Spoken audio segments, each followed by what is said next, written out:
Big TV ప్రేక్షకులకు నమస్కారం. గోపూజ ప్రత్యేక కార్యక్రమానికి సాదర స్వాగతం. గవా మంగేషు తిష్టంతి భువనాని చతుర్దశ అని అంటూ ఉంటారు. సకల దేవతలు సకల భువనాలు కూడా గోవులో నిక్షిప్తమైనవి అని చెప్తూ ఉంటారు. గోవును అమ్మగా ఆరాధించటం మన సంప్రదాయం. మాతృస్థానం మనం గోవుకు కల్పించి విశేషంగా ఆరాధిస్తూ ఉంటారు.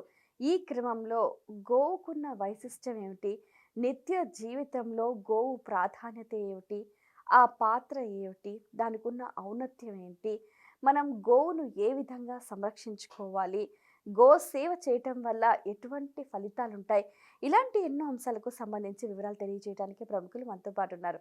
దశాబ్ద కాలంగా వారు నేర్చుకున్న వేద అధ్యయనము, అందులోని అర్థాలు అంతరార్థాలు సమాజంలో ఉన్న ప్రస్తుత జీవన గమనానికి ఏ విధంగా తోడ్పడతాయో ప్రతి ఒక్కరికి తెలియజేసే క్రమంలో విశేషంగా కృషి చేయడమే కాకుండా జ్యోతిష శాస్త్రంలో ఉన్న ఎన్నో విషయాలను, మరెన్నో నిగూఢ రహస్యాలను కూడా అందరికీ సవివరంగా తెలియజేస్తూ విశేషంగా ముందుకు సాగిపోతూ తనకంటూ ఒక ప్రత్యేకమైన ముద్రను వేసుకున్నారు ప్రముఖ ఆధ్యాత్మిక యాత్రికులు, మీ అందరికీ బాగా సుపరిచితులైన శ్రీ జాలా సోమనాథ్ శాస్త్రి గారు. వారితో మాట్లాడి మరిన్ని విషయాలు వారి మాటలో తెలుసుకుందాం. ఈనాటి కార్యక్రమాన్ని ప్రారంభిద్దాం. నమస్కారం గురుగారు. అమ్మా నమస్కారం. గోవు అందరికీ బాగా సుపరిచితమైంది. ఇంట్లో ఒక మనిషిలాగా అనిపిస్తూ ఉంటుంది. అయితే గోవును కామధేను అని కూడా అంటూ ఉంటారు. రెండు ఒకటేనంటారా? కామధేనువు, ధేనువు అంటే గోవు. పశుజాతిలో మనకు తెలిసిన గోవు, ఆవు, దాన్ని ధేనువు అంటారు. ఏ ధేనువు అయితే కోరిందల్లా ఇస్తుందో దాన్ని కామధేనువు అంటారు. కామధేనువు దేవలోకంలో ఉంటుంది. ఆ కామధేనువు సముద్ర మంథనం జరిగినప్పుడు ఈ సృష్టిలో ప్రకృతిలో పుట్టుకు వచ్చిన ఎన్నో ముఖ్యమైన వాటితో పాటు వచ్చింది. చంద్రుడు అలాగే వచ్చాడు, మనం అనుకునే సంపదలు అలాగే వచ్చాయి, దాన్నే లక్ష్మి అంటారు. అదేవిధంగా కామధేనువు వచ్చింది. అదేవిధంగా ఉచ్చైశ్రవము అని ఒక గుర్రం వచ్చింది. ఇవన్నీ క్షీరసాగర మథనంలో మనకి ప్రకృతి నుంచి పుట్టుకు వచ్చినటువంటివి ఇవి. అంటే ఒరిజినల్. అప్పుడు మనిషి పుట్టలేదు. గమ్మత్తు ఏంటంటే అప్పుడు మనిషి లేడు. మరి దేవతలు రాక్షసులు ఉన్నారు కదా గురుగారు. దేవతలు రాక్షసులు అంటే ఎవరు? వాళ్ళేం జనాభా కాదు.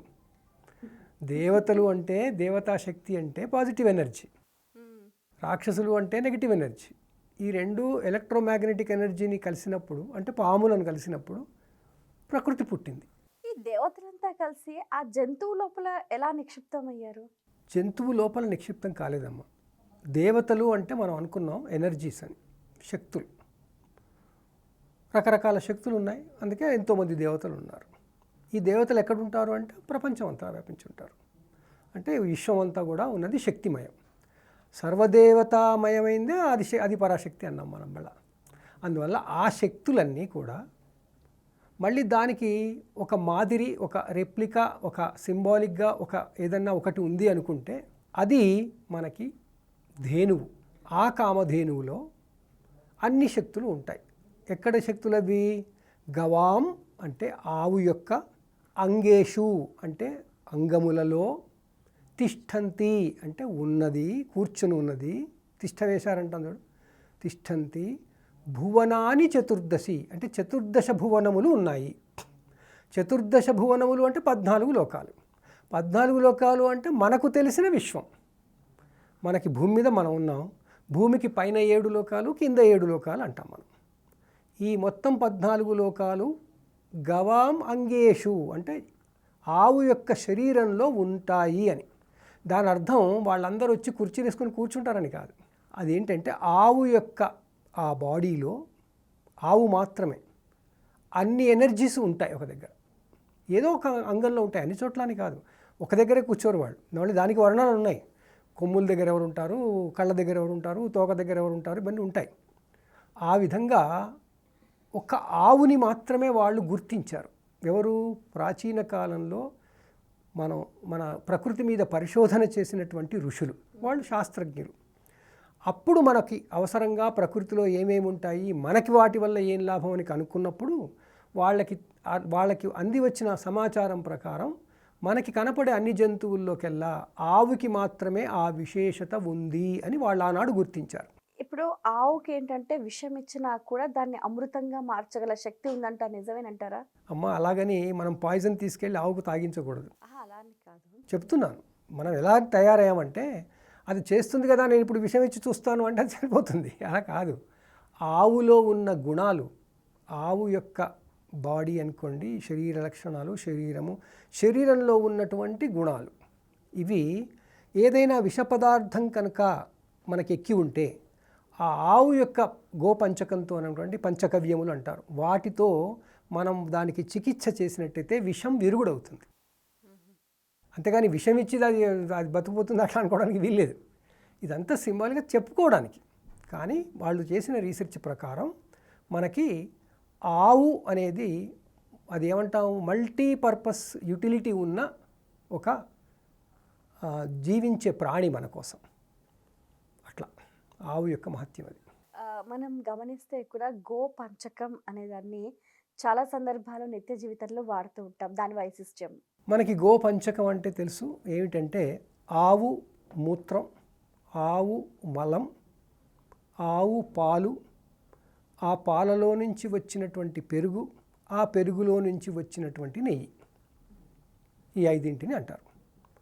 గోమూత్రం, గోమలం, గోక్షీరం, ఈ రెండు గోదధి, గో ఆద్యం అంటారు. ఈ ఐదింటిలో కూడా అన్నీ దాంట్లోంచి వచ్చినవే, ఆ యొక్క జంతువులోంచి వచ్చినవే. ఆ జంతువు ఏది తిన్నా దాని జీవన ప్రక్రియ, జీర్ణ ప్రక్రియ తర్వాత వచ్చేవే ఇవన్నీ.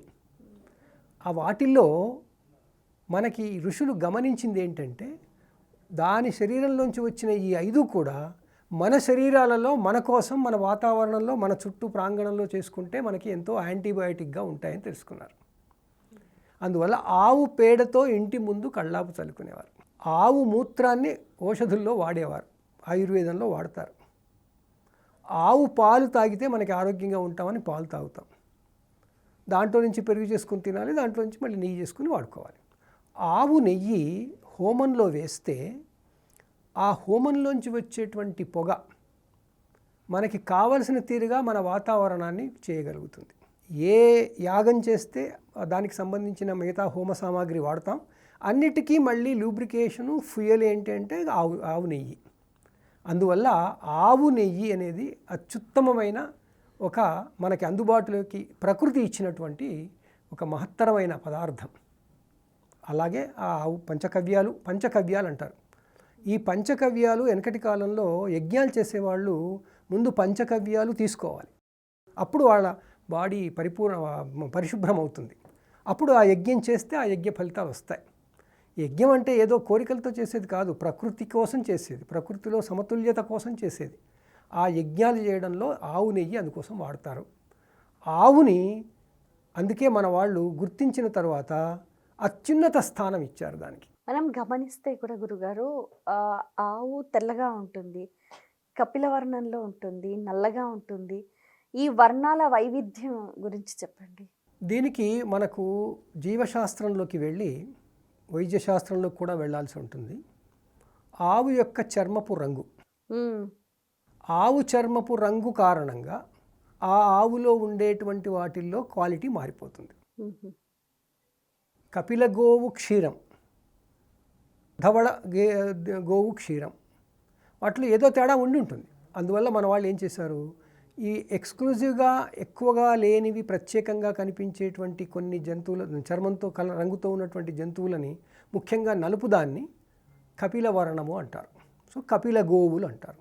అంటే ఆ బ్రీడ్స్ వచ్చిన తర్వాత వాటిని చూసి అవి ఇంత విశేషంగా ఉన్నాయని వాళ్ళు నిర్ధారించుకుని అవి గనక దానం ఇస్తే మంచిది అని. ఎందుకంటే అది వాటిల్లో అవి ఎక్స్క్లూజివ్ అయిపోయాయి. ఎక్కువగా దానానికైతే కపిల వర్ణం గోవులని ఎక్కువగా, అంటే ఆ బ్రీడ్ని పెంచాలి అని, ఆ బ్రీడ్ నుంచి వచ్చే లాభాలు ఎక్కువ కాబట్టి అది ఎక్కువ మందికి చేరాలి అని, అట్లా అందుకోసం దానాలు ఇవ్వమన్నారు. గో ప్రదక్షిణ చేస్తే భూ ప్రదక్షిణ చేసినంత పుణ్యం అంటారు, నిజమేనంటారా? ఇప్పుడు ఈ విశ్వం అంతా ఉంది, భూమి అంతా ఉంది, భూమి చుట్టూ ఉన్న ఎనర్జీ, విశ్వం అంతా నిండి ఉన్న ఎనర్జీ, ఇవన్నీ ఉన్నాయి. ఒకసారి భూమి చుట్టూ తిరిగి రావాలంటే మనకి ఎంత శక్తి కావాలి? భూమికి ఉన్న శక్తి కన్నా ఎక్కువ శక్తి కావాలి. కానీ భూమికి ఒక రెప్లికా అంటే మాదిరిగా ఉన్నటువంటి ఒక దాని చుట్టూ కూడా తిరగవచ్చు కదా.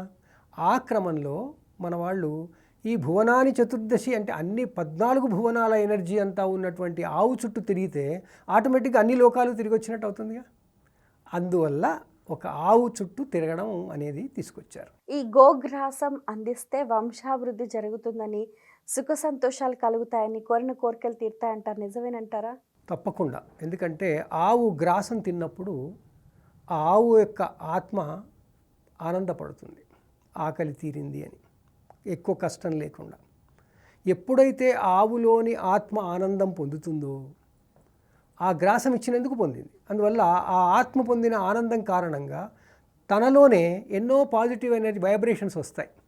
ఇప్పుడు మనకి సాధారణం ఎక్కడ ఏది జరిగినా భజనలు జరిగితే మనలో కలిగే వైబ్రేషన్స్ వేరు, మనకి ఎక్కువ సౌండ్ పొల్యూషన్ కలిగించే సౌండ్లతో ఉంటే మనలో కలిగే వైబ్రేషన్స్ వేరు. అట్లా మనలో మన మనస్సు యొక్క స్థితిని ఆధారంగా మనలో అన్నీ ఉత్పత్తి అవుతుంటాయి. వాటి ప్రకారం గోవుకి ఆనందం కలిగిస్తూ ఆకలి తీరుస్తున్నప్పుడు తనలో ఉద్భవించేటువంటి ఆ పాలు కానీ, ఆ గోవు మయం కానీ, బలం కానీ, వాటివన్నిటి వల్ల మనకి ఏమవుతుంది అంటే మనకి ఇంకా లాభం కలుగుతుంది.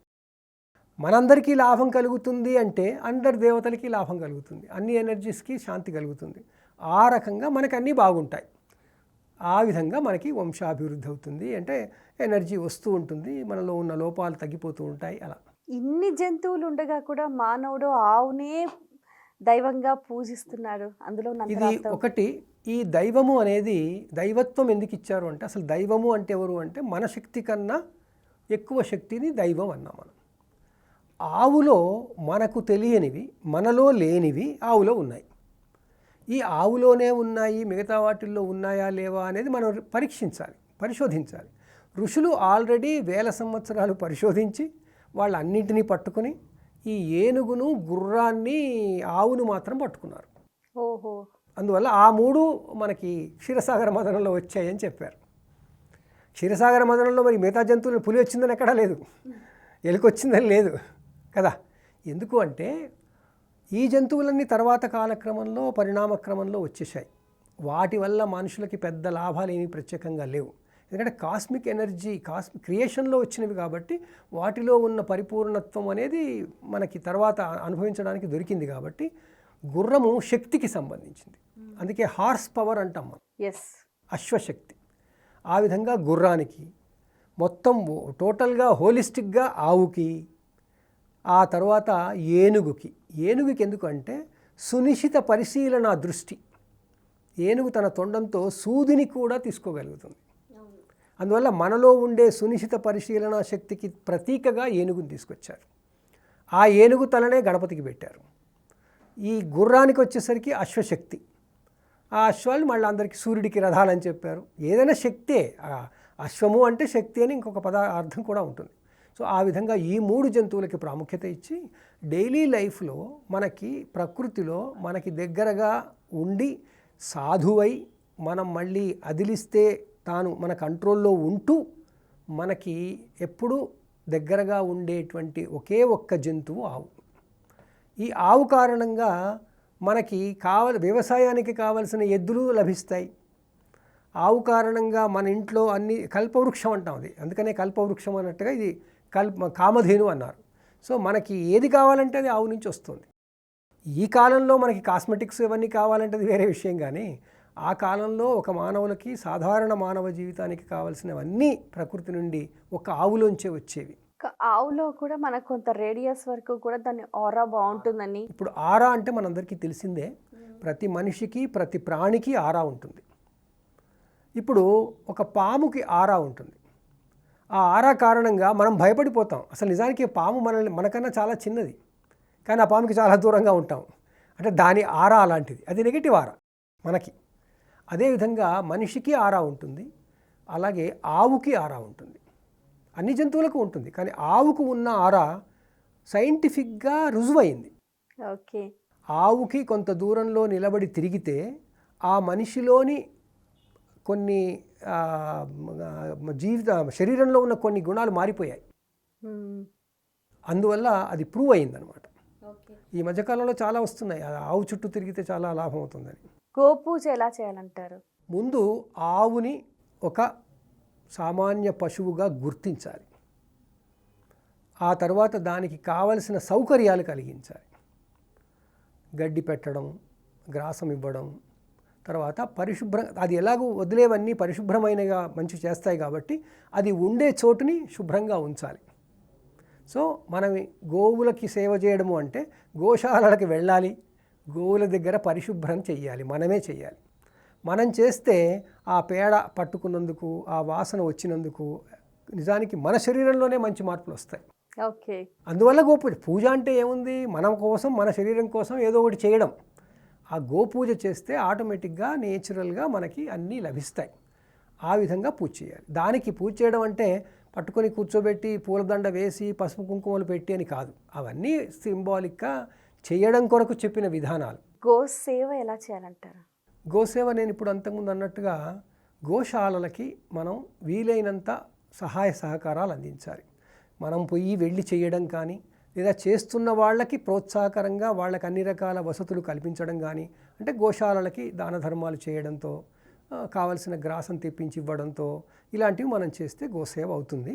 అలాగే మనం తెచ్చి పెంచుకోమని నేను ఎప్పుడు చెప్పను, ఎందుకంటే ఈ కాలంలో గోవుల్ని పెంచడము అంటే అంత సులభం కాదు. తర్వాత అది రాదు, మనకి అందరికీ రాదు, చేసే ఓపిక లేదు. గోవుల నుంచి అన్ని లాభాలు పొందుతాం కానీ గోవును సేవించడం మనకు చాలా కష్టం. ఆ గోవులను సేవించగలిగే సామర్థ్యము, బుద్ధి ఉన్నవాళ్ళు నిజంగా వాళ్ళకి మనం దండం పెట్టుకొని వాళ్ళకి మనం ఈ విషయంలో వాళ్ళకి సహాయ సహకారాలు ఎంత అందిస్తే అంత వాళ్ళకి పాపం బాగానే గోసేవ చేస్తున్నాడు అంటారు. ఆ విధంగా మనం గోవులకి సేవ చేయొచ్చు, చెయ్యాలి కూడా. ఐరావతం ఏనుగు, ఉచ్చైశ్రవము, కామధేనువు, ఈ మూడే. గురుగారు, ఇంకొకటి ఏంటంటే గోదానం చేస్తే చాలా మంచిదని చెప్తూ ఉంటారు. ఈ గోదానం ఎవరు చేయాలి, ఎప్పుడు చేయాలి, ఏ సందర్భంలో చేయాలంటారు? మొట్టమొదలు గోవులు ఉన్నవాళ్ళు గోదానం చేయాలి. ఇది పూర్వకాలంలో మన సంపదలు అందరి సమాజంలో పంచుకోవడానికి దాన ప్రక్రియ మొదలుపెట్టారు. దానము అనేది ఎందుకు వచ్చింది అంటే, నా దగ్గర ఉండి మరొకరి దగ్గర లేనప్పుడు వారికి నేను పంచి ఇవ్వడం దానం. గోవులను ఎందుకు ఇమ్మన్నారు అంటే, ఒక గోవుని ఇస్తే దానికి తరువాత పిల్లలు పుట్టి గో వృద్ధి చెందుతుంది, గో జనాభా పెరుగుతుంది. అంటే మళ్ళీ ప్రకృతిలో మనకి మంచి జంతువులు ఎక్కువ ఉంటాయి అప్పుడు. అందువల్ల గోవుని దానంగా ఇవ్వమన్నారు. ఇంకొకటి, సంస్కృతంలో గో అంటే సంపద అని కూడా అర్థం. అందువల్ల గోదానం అనగానే ఆవుని తీసుకొచ్చి దానం అయ్యేమనేం కాదు, మన సంపదలతో షేర్ చేసినా గోదానం కిందకే వస్తుంది. అయితే గోవులు విశేష సంపద, అందువల్ల గోదానము అన్నారు. గో, భూ, తిల, హిరణ్య, ఆజ్య, వాస, గుడ, లవణ అని చెప్పుకొచ్చారు. ఇవన్నీ గమనిస్తే ఆ కాలంలో, అంటే ఆటవిక కాలం అనుకోండి, కొంచెం పాతకాలంలో ఇవన్నీ కష్టపడి సంపాదించుకుంటే కానీ రావు. సో మన దగ్గర ఉన్నప్పుడు కష్టపడి సంపాదించే శక్తి లేని వాళ్ళకి మనం ఇస్తే మంచిది కదా, అందుకోసం ఈ దశదానాలు ఇమ్మన్నారు. గురుగారు, గోవు తోక పట్టుకొని మనం వెళ్తే వైతరణి నది దాటుతాము, పితృదేవతలకు ఉత్తమ లోకాలు లభిస్తాయని అంటారు. ఎంతవరకు నిజమంటారు? గోవు యొక్క ద్వాలంలో ఎనర్జీలు చాలా ఉన్నాయి.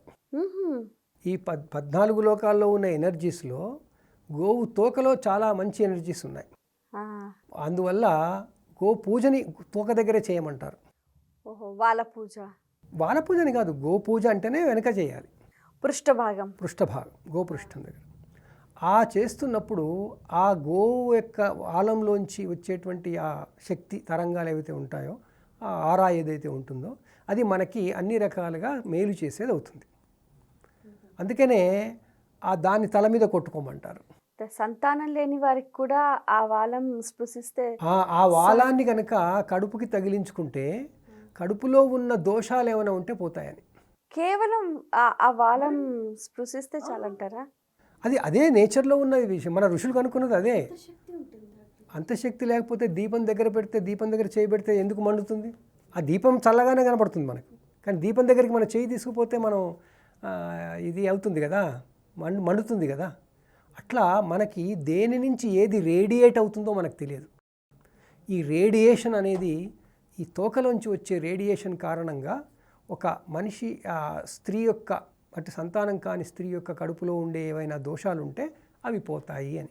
గురుగారు, ఆవుకు సంబంధించి ఈ గోమాత యొక్క వైశిష్ట్యం పలు పురాణాల్లో పలు విభాగాల్లో ఇంకా ఏ విధంగా వర్ణించారండి? అమ్మ, ఇంతకుముందు మనం అనుకున్నట్టు గోవు అనేది క్షీరసాగర మథనం నుంచే మనకి మన వాంగ్మయంలో చెప్పబడింది. అంటే చాలా పురాతన కాలం నుంచి, సృష్టి జరిగినప్పటి నుంచే. క్షీరసాగర మథనం అంటే సృష్టి జరగడమే. అప్పటి నుంచి కూడా గోవుని మన వాళ్ళు గమనించారు, నిర్ధారణ చేసుకున్నారు. అందువల్ల గోవుకు సంబంధించిన ఎన్నో విషయాలు వేదాలలో చెప్తూ అదే మళ్ళీ మనకి పురాణాలలో కూడా చెప్పారు. పురాణాలలో చెప్తున్నప్పుడు గోవు యొక్క మహత్యం మనకి ముఖ్యంగా ఈ రఘు మహారాజు అని ఉండేవాడు. రఘు వంశం కర్త, ఆయన పేరు మీద రఘువంశం అయింది. అది ఇక్ష్వాకు వంశమే. కానీ ఆ రఘువంశంలో రఘువు పుట్టినప్పుడు ఆయన తండ్రి రఘువు పుట్టలేదు, తనకి సంతానం లేదు అని ఎట్లా ఏం జరిగింది అని తెలుసుకోలేక తనకి ఏమి లోపమైంది, అసలు ఎందుకు జరిగింది అని తన గురువైనటువంటి వశిష్ఠుని దగ్గరికి వెళ్ళాడు. వశిష్ఠుడు అతన్ని చూసి, వాళ్ళకి ఎంతో సూక్ష్మ దృష్టి బాగా ఉండేది మానవులకి, ఆయన మహర్షి కాబట్టి అవి ఉండేది. ఆయన, నీవు ఇంతకు మునుపు ఒకసారి ఆవుని సరిగ్గా గౌరవించక ఏదో చేశావు, ఆ కారణంగా ఆవు యొక్క శాపం నీకుంది, అందువల్ల నీకు పిల్లలు కావట్లేదు. ఆ శాపం ఏంటి అంటే, నువ్వు నన్ను చూసి కూడా వెళ్ళిపోతున్నావు కాబట్టి ఓ రాజా, నీకు సంతానం కలగకుండుగాక అని. ఆ సంతానం మరి తనకి ఎప్పుడు కలుగుతుంది అంటే, నా సంతానం నీకు వరం ఇస్తే కలుగుతుంది అని ఆమె అలా అనుకుని ఆ శాపం ఇచ్చింది అని వశిష్ఠుడు చెప్తాడు దివ్య దృష్టితో చూసి. అప్పుడు రఘు మహారాజు మరి ఆయన పాదాల మీద పడి, ఏం చేయాలి నేను అంటే, ఏం లేదు, ఆ కామధేను యొక్క కూతురు శబల అని నా దగ్గర ఉంది, ఆ శబలని నువ్వు పూజించు అంటాడు. పూజించు అంటే అర్థం ఏంటి? రోజు పొద్దున్నే ఆమెను చూసుకోవాలి, మేతకి తీసుకెళ్ళాలి, మళ్ళీ తీసుకురావాలి. ఇలా మనకి రఘువంశంలో ఈ పురాణ కథ చాలా మంచి కథ, పెద్ద కథ, ప్రాచుర్యం పొందిన కథ. ఈ శబలని ఆయన రోజు తీసుకొస్తూ ఉండేవాడు. ఆయన భార్య ఏమో గోవుకి అన్ని రకాల వసతులు కల్పిస్తూ పూర్తిగా చూసుకునేది, రోజు శుభ్రం చేసేది, అవన్నీ చేసేది.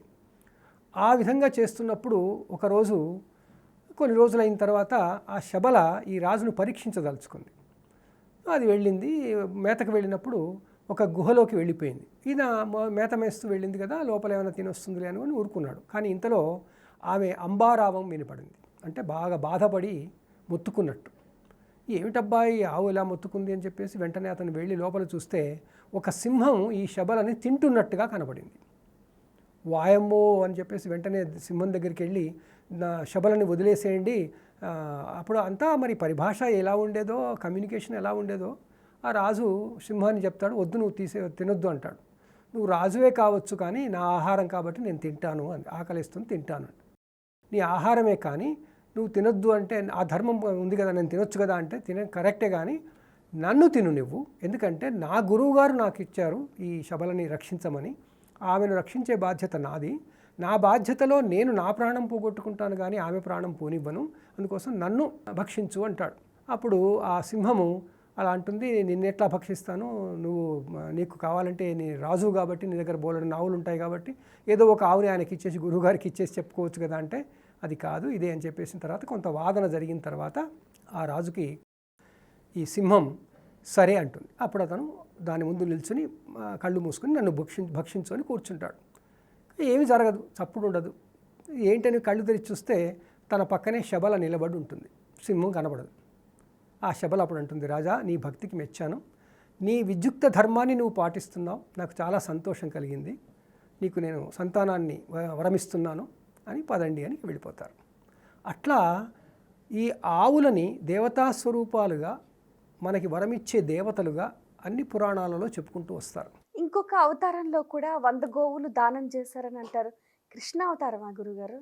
100 గోవులు దానం, 100,000 గోవులు దానం చేసేవాళ్ళు అప్పుడు రాజులు. ఇప్పుడు 100 కాదు, 1000లో చేసేవాళ్ళు. కృష్ణ అవతారంలో అనుకుంటా. కృష్ణావతారంలో రాజు చేసింది ఏమీ లేదు, కానీ వశిష్ఠుడి దగ్గర విశ్వామిత్రుడు రాజుగా ఉండి వచ్చి అందరు తన మొత్తం సమస్తమైనటువంటి వేట సైనికులతో వచ్చి ఈ ఋషి ఆశ్రమంలో ఉండి వెళ్ళిపోతుంటే ఈ వశిష్ఠుడు అయ్యో నీకు నేను సేవ చేయాలి, కూర్చో భోజనం పెడతానంటే, ఓ పిచ్చి బ్రాహ్మడా నువ్వు నాకేం భోజనం పెడతావు, నాది 1000 సైనికులు ఉన్నారు, మాకు నువ్వెక్కడ వంట చేసి పెడతావు అంటే నేను చేసి పెడతాను అంటాడు. అలా చేసి పెడతావు అంటాడు. నీకెందుకు నువ్వు కూర్చో అంటాడు. అని ఆ విశ్వామిత్రుడు కూడా సరేలే మంచినీళ్ళు తీసుకొని పోదాం అనుకుంటాడు, కానీ సరే భోజనం చేసిపోతాలే అని ఉంటాడు. అలా ఉన్నప్పుడు ఈయన సురభి అని ఈయన దగ్గర, అప్పుడు వశిష్ఠుడి దగ్గర ఉన్న ఆవు పేరు సురభి, ఆమె దగ్గరికి వెళ్తాడు. వెళ్ళి అమ్మ విశ్వామిత్రుడు వచ్చాడు, నాకు అన్నం పెడతానని చెప్పాను, లేకపోతే నిన్ను తీసుకెళ్తాడు, అందుకోసం నువ్వు ఏదో చేస్తాడు రాజు కదా అని నువ్వు రక్షించమ్మా అంటే మంచిది అని ఆ మొత్తం వేలాది సైనికులకి కడుపు నిండేటట్టుగా ఆమె భోజనాలు పెట్టేస్తుంది. బాగుంది. ఇది మనకు దత్తాత్రేయ గురు చరిత్రలో కూడా ఒక సందర్భంలో వస్తుంది, ప్రస్తావన వస్తుంది. అసలు గో సంరక్షణ ఆ క్రమంలో ఈ గోవు అలా చేసినందుకు విశ్వామిత్రుడు ఏమంటాడు, నాకు ఆవునిచ్చేయమంటాడు. ఇది ఇచ్చేది కాదు బాబు, అలాంటిది కాదు అంటే ఇవ్వాల్సిందే, నేను రాజుని తీసుకెళ్తానంటాడు. నువ్వు తీసుకెళ్తే నేనేం చేయలేను, అది వస్తే తీసుకెళ్ళిపో అంటాడు అని గోవు దగ్గరికి పోయి చెప్తాడు. ఇలా రాజు అడుగుతున్నాడు, అది మామూలు గోవు అనుకుంటున్నాడు నిన్ను అంటే, అప్పుడు ఆ గోవు కోపం వచ్చి తనలోంచి మళ్ళీ సైన్యాన్ని సృష్టించి ఆ రాజును పంపించేస్తుంది. అప్పుడు ఆయన కసితో, వశిష్ఠుడు బ్రహ్మర్షి కాబట్టి ఈ బ్రహ్మర్షిత్వం వస్తే నాకు కూడా ఇలాంటి పవర్స్ వస్తాయని చెప్పేసి అప్పుడు ఆయన తపస్సులు మొదలుపెట్టి బ్రహ్మర్షి అవుతాడు తర్వాత. అట్లా గోవు వల్ల రాజు కూడా బ్రహ్మర్షి అయినటువంటి వృత్తాంతం మనకి ఈ కథలో తెలుస్తుంది అనమాట. గో సంరక్షణ అనేది ప్రతి ఒక్కరూ బాధ్యతగా విధిగా ఎలా నిర్వహించాలంటారు? ఇప్పుడు మనందరం అర్త్ డే అని చేసుకుంటాం. ఆ రోజు ఏం చేస్తున్నాము, మనమే పాడు చేసిన ప్రకృతిని మళ్ళీ కాస్త మంచిగా ఉండేటందుకోసం ఏదో చేస్తున్నాం. నిన్ననే చూశాను, ప్రతి వ్యక్తికి ఈ ప్రపంచంలో సగటున అన్ని దేశాలలో కలిపి ఒక్కొక్క వ్యక్తికి పర్ హెడ్ 420 చెట్లు ఉన్నాయట ప్రపంచం అంతా. దాంట్లో కెనడాలో ఒక్కొక్క మనిషికి 1000 చెట్లు ఉన్నాయి. ఓహో, అబోవ్ యావరేజ్. ఎలా లెక్క పెట్టారు గురుగారు? వాళ్ళు ఆ దేశంలో ఉన్న చెట్లని గణన చేసి ఆ దేశంలో ఉన్న జనాభాతో పెట్టారు. అట్లా ఇండియాలో 27 చెట్లు ఉన్నాయి. అంటే ఇండియాలో చెట్లు లేక మన ప్రకృతి ఎంత పాడవుతుందో చూడండి. 422 మామూలుగా యావరేజ్లో ఉంటే ఇండియాలో 27 ఉన్నాయి. అంటే డీఫారెస్టేషన్ ఎంత అయిపోయిందో మనకు తెలుస్తుంది. ఇప్పుడు మనం రీఫారెస్టేషన్ చేయాలి అంటే ప్రకృతిని సంరక్షించాలి. అదేవిధంగా మొక్కలు నాటాలి. అదేవిధంగా గోవుల యొక్క జనాభా తగ్గిపోతే ఈ ప్రకృతిలో అసమతుల్యత వస్తుంది, ఇంబ్యాలెన్స్ వస్తుంది. అందువల్ల గోవులని రక్షించే విధానం తీసుకురావాలి. ఎలా చేస్తాం మరి అంటే, ఉన్న గోవుల్ని బాగా చూసుకోవాలి, వాటి జాతి వృద్ధి చెందేటట్టు చూసుకోవాలి. తర్వాత వాటిని అనవసరంగా మనం ఎక్కడో తిరిగి సాధారణ జంతువుల్లాగా బయటపడడానికి వీలు లేకుండా చూసుకోవాలి. అలా చూసుకునేందుకు గో సంరక్షణ చేయాలి. అందుకే ఇప్పుడు గోశాలలు బోలెడు వస్తున్నాయి, చేస్తున్నారు. దాంట్లో గోవులని తీసుకెళ్ళి వధశాలకు తీసుకెళ్ళడం, తెలుసుకుంటుంటే పట్టుకురావడం గో సంరక్షణ ఏం కాదు. అసలు గోవుల్ని పూర్తిగా అన్ని రకాలుగా కాపాడుకోవడం గో సంరక్షణ అవుతుంది. చాలా సంతోషం గురుగారు, మీ అమూల్యమైన సమయం కేటాయించి ఎన్నో విషయాలు వివరంగా మా అందరికీ తెలియజేసినందుకు ధన్యవాదాలు. చాలా ధన్యవాదాలమ్మా. గోదేవతాభ్యో నమః. వీక్షించారు కదండి, ఇది ఇవాల్టి మన ప్రత్యేకమైన కార్యక్రమం గోపూజ. ప్రతి ఒక్కరూ కూడా ఆ గోపూజ చేసి, గోదానం చేసి, ఆ గో సేవ చేస్తూ తరిస్తారని మనస్ఫూర్తిగా ఆకాంక్షిస్తూ మరో కార్యక్రమంలో మళ్ళీ కలుసుకుందాం. అంతవరకు సెలవు, నమస్కారం. For more videos like this, subscribe Big TV channel.